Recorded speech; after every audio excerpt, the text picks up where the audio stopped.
hey, I'm tell you right now, we Pretty Ricky, boy. That's I'm telling you. Hey, you young people out here, play some Pretty Ricky if you're trying to make a baby, man. Pretty Ricky is. That is not the message Pretty, that no, I you know. need to I'm be just saying. sending No, to I ain't young telling you. people. Okay, don't make a baby, but if you old enough, you want a baby, play Pretty Ricky. We got the magic happening. Girl, the feeling is great and I'm loving it. Hey, we got the magic happening. Everything that we need, everything that we beg, girl, the magic's happening. And the feeling is great and this feeling is great, girl, the magic happening. It's happening, yeah. We met in elementary school, our avenue. His sister and his cousin, Marlita and Mika, were my best friends. We were in class together, and I used to go spend the night at their house on the weekends and stuff, but I never noticed Myron. Until, I mean, like, knew him, but I didn't know him like that then. That's when we met. But then I ended up seeing him, what was the club name? In high school. First of all, I used to see you before that, but you had a little boy. I did. I seen you a couple times, and I never tried to holler at you. I knew you was cute. I knew you from Iowa, but I ain't holler at you. Then I found out she had a boyfriend. So timing was everything. Then I seen you at the club, the jungle. The jungle. I was walking. I remember this like yesterday. I had that whole little blue outfit on, and I was walking past with my homie Gio and them, and I seen Kwani in line. And I knew I wanted her, but I didn't know she wanted me. Look, I did know I wanted you. Don't lie. I knew I wanted you, but I ain't say nothing. But when we got in the club, this all true. You know it is. I got me a little dance. She danced on me. You had a green blazer on. I remember that. I had an academic outfit on. She had a green blazer. I don't know what. So I got twerked on by a girl in a blazer. But you had a blazer on. I remember that. You had a blazer on, and you was skinny as hell. And she twerked on me, and I got her number, and then we was talking on the phone. You told me that when I walked past the line, you told He called me that night. Yeah, but you told your friends. But look, she told her friends when we had conversation. What you tell your friends? You told them what? Keep that real. I want him. He called me. She told her friends she wanted me, so it was destined to be. That's why she was spending like Anyways, so that was, what was that? My senior year. That was my senior year of high school. That was. And then we were dating. And then he cheated on me with this girl that I was cool with at my school. I still don't even know how they found that out. That happened fast. I cheated today. Her best friend told me. That's why it's good to be a good person, because then people be like, you don't deserve that. Her best friend wrote me a letter and was like, rip this up as soon as you get done reading it. Her best friend told me. She went over to Myron's friend Tone's house, and they was over there. Don't forget nothing. And he slept with her, and I was cool with this girl, like super cool with her. So I broke up with him. I started dating this other dude, and then I went off to school to Alabama A&M. And he was persistent, like he was super persistent. And I ended up breaking up with the dude I was with. So then I was like, let me give Myron a chance. Myron will wear you down. So it don't matter. So I'm like, let me give him a chance. And we started dating, and that went pretty well for the rest of the year. So I was like, I'm gonna come back to school. I'm gonna come back to Wisconsin. So I came back to UWM, and while I was there, you know how you just talk like, we gonna have a kid, we gonna do this, we gonna do that. So I told him I would have his baby, right? Not thinking that this man was serious. He was so serious. So then that summer, we end up creating my son. We met at church because we are both church kids, born and raised in the church. His parents owned a church, and I was just trying to figure out like my relationship with God again, because I kind of walked away from it because I wanted to figure out my own beliefs, and I just found my way back to God and what I knew because it just made sense to me. And so I joined their church, and it was so funny because I would come to church. I worked at this bank, and so I would come straight to church after getting off of work. And I would wear my uniform, my work uniform, and he will always, he plays the keyboard, so I would always come in while they were singing. And it's like every time I walked in, he saw me. And so, and I was so irritated because I'm like, you can't look when I got on my Sunday outfit, like, why you gotta catch me in my bank uniform? So like, he was just like, we would make eye contact, and it was weird because I wasn't gonna say nothing because, boy, I don't know, you play that piano and leave me alone. So I would sit down, and then he would just be so obnoxious, like sitting behind me in the pews behind me, like making extra noises, like trying to get my attention. Church stuff, though. It's church stuff, you know. Like, saying amen. Talking about preacher. Random noises. You're not even listening. So he just would be so extra, and I would try not to look back, but like, would you shut up? So I was irritated with him at first, but that's how we met each other. He decided that he would message me on Facebook, so of course I responded. I gave it a few days though, because I was like, I don't want him to think I'm interested, because he really irritating, but but I ended up responding. So yeah, what did you say? It was like a kid, one of the kids fell at church, and he laughed at the kid. And then he inboxed me like, why would you laugh at that baby that fell at church? I said, that was you. So he slid in like joking around and stuff. But at church is how we met. Yeah, well, how old were we though? You were 20, I was 21. Yeah, we were 20. No, it wasn't no kid that fell. It was your daughter that fell. No, it was not my kid. I told her, why did she let her daughter fall? And that's how I slid in the inbox. And she tried to front me by going to my sisters and saying, girl, your brother tried to inbox me. You know how women do. They want to try to get their friends to get in on it all. Yeah, he tried to talk to me, but eventually, slid right on in there. Then I think after about 6-7 months, I proposed. And we got married pretty quick. I think we started talking in November of, what was that, 2014. And by July, I think I proposed. Yeah, so we started talking in 2014, so November at the very, very end after Thanksgiving, and by October of 2015, we were married. Yeah, so it went fast. Yeah, it was extra fast, and I think probably then we were married 2 years, and then that's kind of like that's when the split up happened. So me and Chris met back in 2008, I believe. He was in college at Lakeland out in Sheboygan, and my best friend at the time, I used to go up to visit her and go to like the college parties and stuff like that. So she actually was the one who introduced me to him, and after that we just became friends at that point, and pretty much stayed friends or kept in contact over many years after that, up until obviously now. Oh, in college, I was real cool with one of her friends, and I was like that guy. Her friend threw me on Grace. Grace was super mean. So like, so it was just like, okay, cool. So the first time she came down, like it was, who is this dude or whatever, and then we traded contacts and we would text and stuff like that. So we built a friendship first. So whenever she came to Lakeland, so she wouldn't be sitting in the room alone because her friend would be out doing, so she used to kick it with me. So that kind of built that was the foundation of what we had. So when I moved back to Mississippi, went to school, graduated and everything, I always kept in contact through Facebook. It was when I got ready to move here, so I hadn't been here in like maybe 9 years, 10 years or something like that.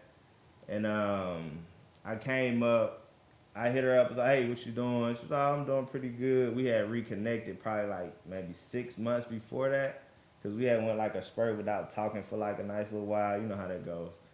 But so I came up and visit. I got a chance to see some of my family I hadn't seen in a long time, and I stayed with Grace. And initially, I was supposed to be living with family in the beginning, so when I got ready to move here for a job, I stayed with Grace, and it just kind of went from there. Like we did in college, and it just kind of rolled over into what we had going on here. And I don't think I was here no time before she got pregnant, so it was not even a whole week. But it was a lot going on for me at the time, because like in the midst of that, I didn't know I had got a girl back home in Mississippi pregnant too. So I had like God had put a lot on my plate all at one time. But so initially, what kind of led to it, we just, when we talked about, hey, do we want to do a relationship? Because me and Grace, two headstrong people, and we clash a lot.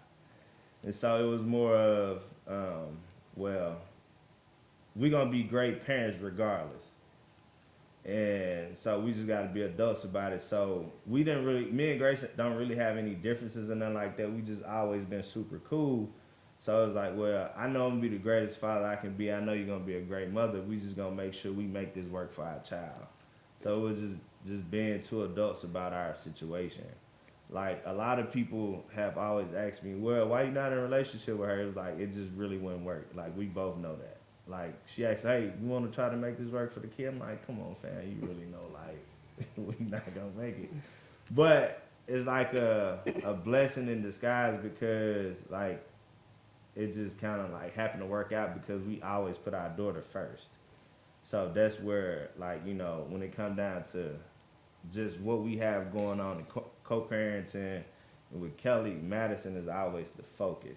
So that's what, you know, make it so great for what we have going on.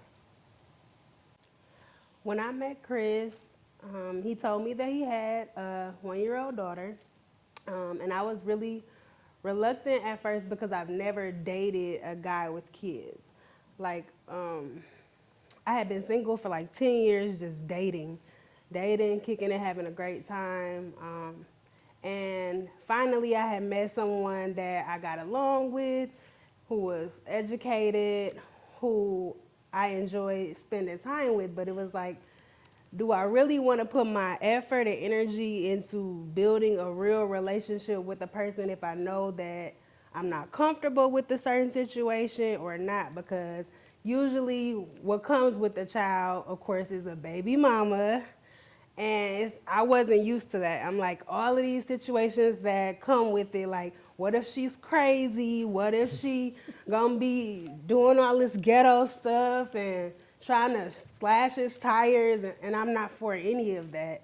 What if she still wanna be with him? All of the emotions that come with having a child's father. It's never the child for me. I love children. I'm a child care provider. That's my profession.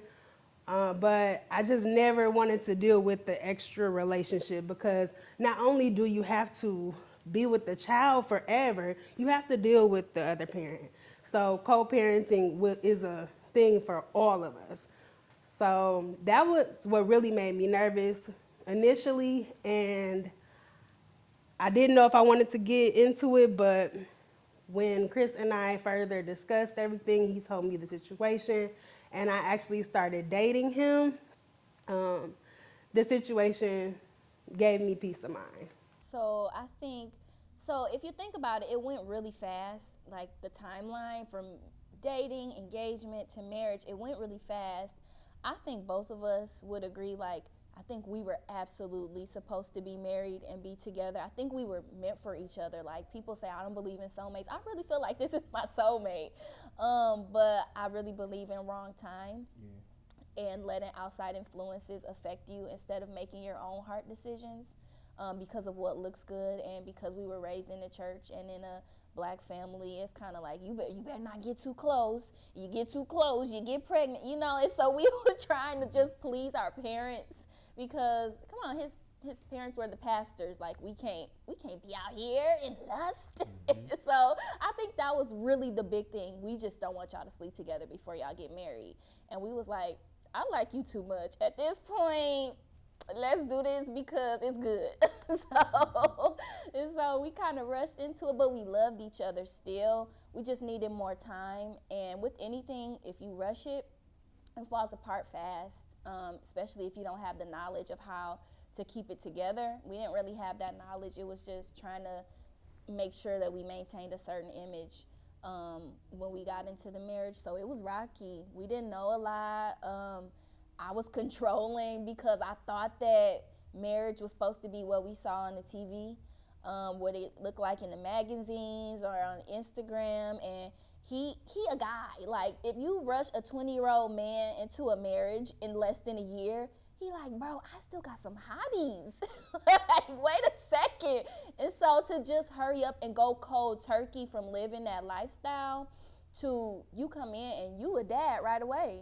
You know, we didn't have a kid together right away. So my daughter was 2, and so you got to come in, be the man of the house, be faithful, be communicative, be a dad. Like, that's a lot on a 20-year-old. And so I used to just try to control him and push him into that when it was actually something you had to grow into. You can't be pushed into it. You got to mature into it. And so both of us had a lot of maturing to do. And by 2018, our divorce was final. And then we was out of each other's lives from there, aside from co-parenting. So when we decided to get the divorce and go through with everything, we had our son, who was a year and a half, and then our daughter was 5. So she was just going into K5, starting school, so it was new to her. I've never had a kid in school, so that was new to me too. And then little Eric was a year and a half. I nursed him, so I weaned him when the divorce kind of started, because it was a lot of stress on me. I wasn't producing enough for him to, have a snack or be full, and so he was fussy. So I had to switch over, to formula feeding and solid food. So it was an adjustment for all of us. Everybody was uncomfortable. And so at that point, maybe a couple months before the actual divorce, you had left. So he moved out, and I was still at our home. And so the kids were kind of like, where is Dad? What's going on? So everybody was kind of adjusting. But ultimately, I think the reason that we decided to call it quits was because we were very ill-prepared. We were ill-prepared, and I think I would say, and you let me know, his sole reason, and I think I was immature in this fact or in this matter, was that I was trying to change him. I was trying to make him be something that he didn't want to be. And to be honest, I didn't even want it. Like, he was probably like, girl, you don't even want me to be that. I wanted this image. So I was trying to push him to be in that. Instead of self-discovering myself and finding out what I liked and what I loved, I just went off the image of what everybody else had. And he was like, nah, I don't want to be that. And because I was trying to change him, then that's when you get the naggy wife. I don't enjoy being around you. You're annoying. So it's other chicks that's nicer. And so I'm like irritated on him because, oh, you want to talk to somebody else? And it's wrong, but in a sense, like, I understand. Like, he was just trying to get some peace and an outlet because you was irritating, sis.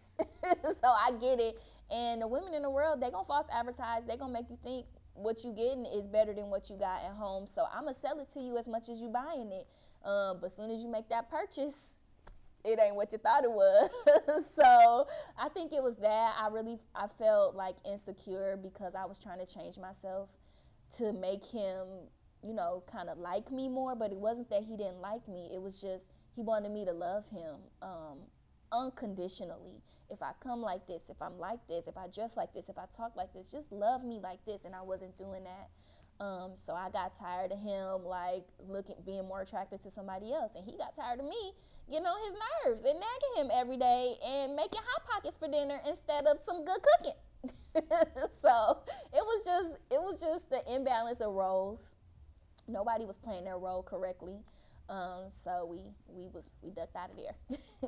Growing up, I had my parents had a co-parenting dynamic, and it was, for the most part, on my end, I mean, being older now, I realize it wasn't all peaches, but it seemed pretty healthy to me. Like, my mom had boyfriends and stuff like that. My dad had girlfriends and was engaged and married and stuff like that. And it was never any beef. Like, my dad always just made sure, because I lived with my dad. So when I would go to my mom's house or whatever, he would just, make sure he introduced himself to whoever she was with, to let them know, like, look, she got a daddy.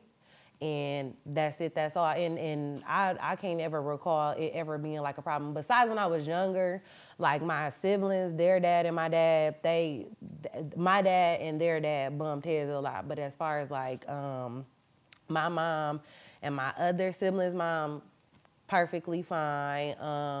My siblings used to go over on my dad's side. They would go to my mom's house. My dad would get my mom's kids. So like, it was healthy from that aspect. My dad, he did have other co-parenting dynamics with my other siblings' parents, and those weren't always healthy. And because I seen those, like, and I got a different perspective of it because I lived with my dad, and like I seen how he had to like go to court and get court orders and stuff like that for some of my other siblings. I'm like, I'm never doing that. And then my grandparents, they were married for like 25 years. So like they played a big part in raising me. But when they split, my grandmother, I was about to call this lady, and I got a good relationship with her. So, but my grandmother would let me go over to the other lady's house, and that wasn't healthy. I could sense that, maybe because I was a little older too. That wasn't that healthy, but she never like bad talked the lady in front of me.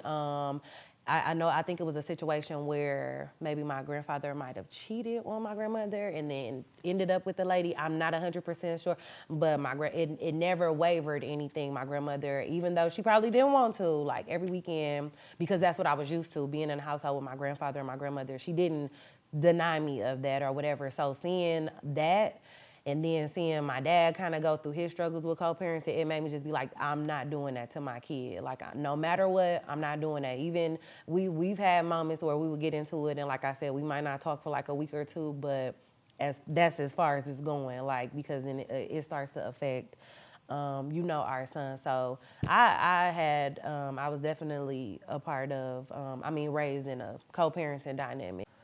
My dad was with my mom when I don't even remember that. I was like 5. Well, I don't even think I was that young. I think I was younger than that. But he was my mom, then they broke up. So I didn't really get to experience none of that. You know what I mean? So I couldn't really tell you. Like, with that part, all I remember my dad, I know he used to beat my mama up. I remember that much. That's all I can say. If you say my dad, I'm talking about my biological mom. I used to remember he used to beat her up. And I never knew why or whatever. And then we ended up moving out. He met my stepmom. So I seen him and my stepmom for years, but that would be like in and out. You get what I'm saying? So like we'd be living with my stepmom and my dad. Then I'd be living with my grandma. So I basically lived with my grandma most, like 90% of my life. My dad be on the road and he'd come there, like, so I never really been in a situation to see co-parents. It was just like my dad. You get what I'm saying? Or then my stepmom treated me like as I was one of her kids. You know what I mean? And then my real mom, like, she wasn't really around. You know what I'm saying? And then she passed away. So it was like, I really don't know nothing about co-parenting. I just go off of, you know what I mean? Like, so anything that I had to figure out, like dealing with, like being with Kwani and stuff, I had to figure it out on my own. So that's why a lot of the little things that she say that, like, oh, you want to go out, you want to do this. I ain't know no better because I really didn't know no better. I was like, hey, I came to see my son today. You know what I mean? I was always a good hand, like she said, but I did have moments like when I was younger. Obviously, I'm 23, 22, stuff. I'm like, I'm going to the club. Now I'll be like, I still vibe, but it's like certain things are more important. You know what I mean? To make sure that you're there. So, like, even this, like, me being here now, I came here. I didn't have to be here for a whole month, but I want to be with my son because even though you understand what I got going on and I'm grinding, I still want to make sure that I'm hands-on with him. But she make it easier for me, though, too, as well. You know what I'm saying? But, yeah, co-parenting, this is all new to me. Like, I figured it out on the fly with Kwani. Growing up down south is very different from here, especially when it comes to co-parenting. So, basically, my sister's fathers raised me. My stepfather was the man of the house, but he did have outside kids. And so I grew up watching him co-parent with my stepbrother and stepsister's mom, which was, it worked. Like, I never seen them argue. I'm talking about from like age 3 up to now. I don't believe he was on child support. And maybe a couple weeks ago, my sister was here. We was talking about that, and we seen my stepsister and stepbrother a whole lot compared, and they stayed in like 30, 40 minutes away from us.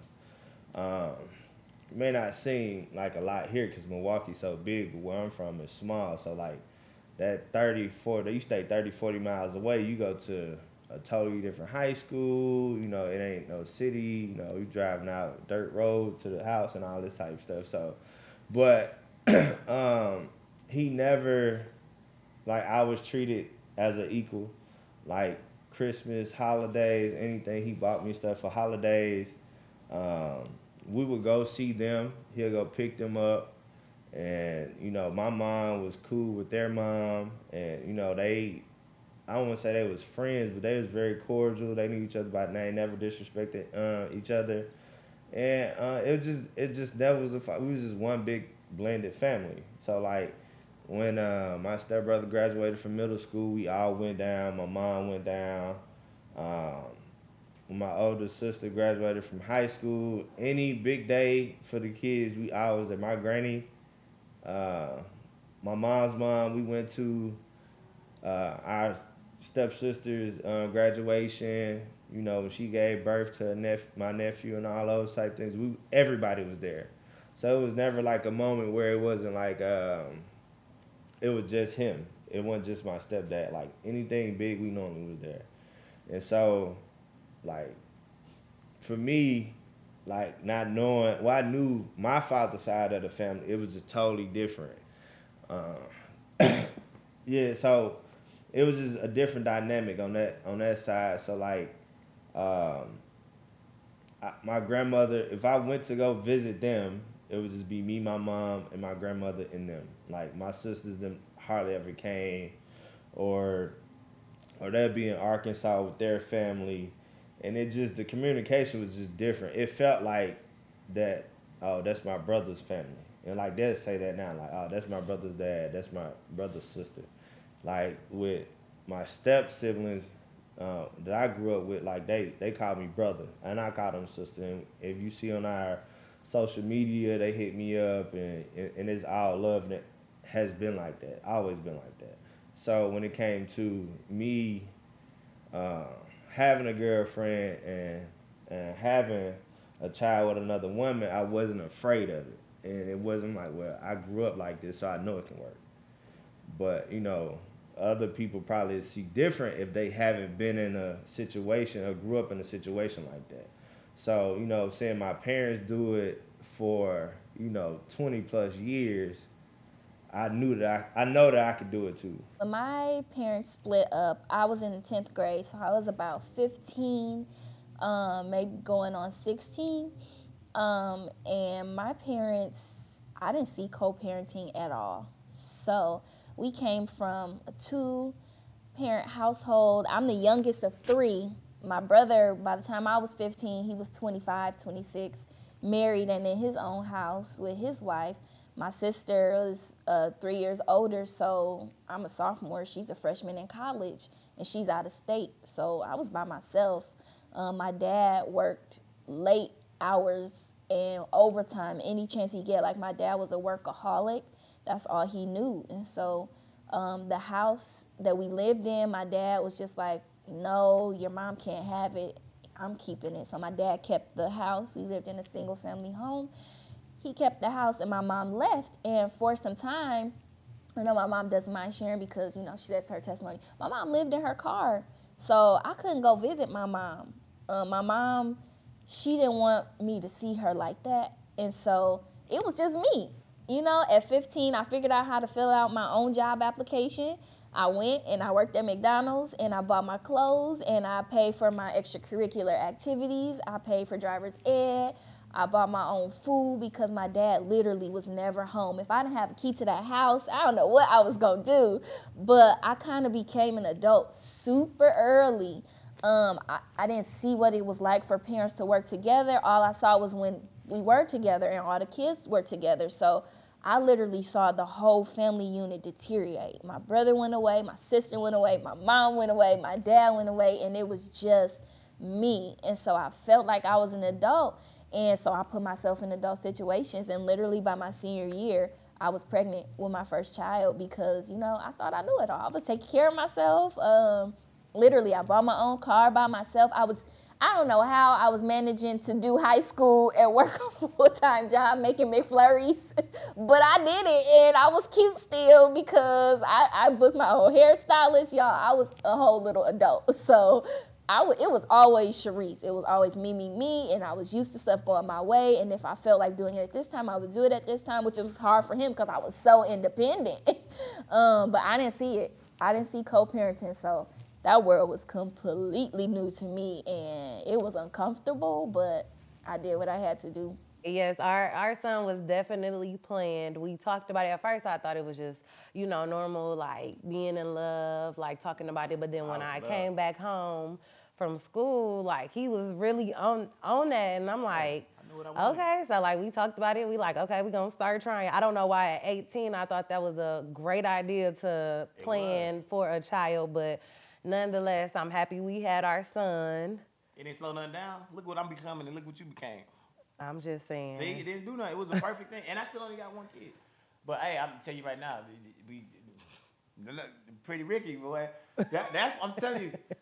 Hey, you young people out here, play some Pretty Ricky if you're trying to make a baby, man. Pretty Ricky is... That is not the message that you need to be sending to young people. Okay, don't make a baby, but if you old enough, you want a baby, play Pretty Ricky. Because that T working that thing, it's just a G thing. Y'all, I was a little bitter, so I was mad. So I will admit that I was bitter, and I made an impulsive decision. And it wasn't right. It wasn't right for the kids. It wasn't right for all of us. So I think a situation occurred. I don't remember exactly what it was, but I decided to pull Nyla away. We got the magic happening. Girl, the feeling is great and I'm loving it. Hey, we got the magic happening.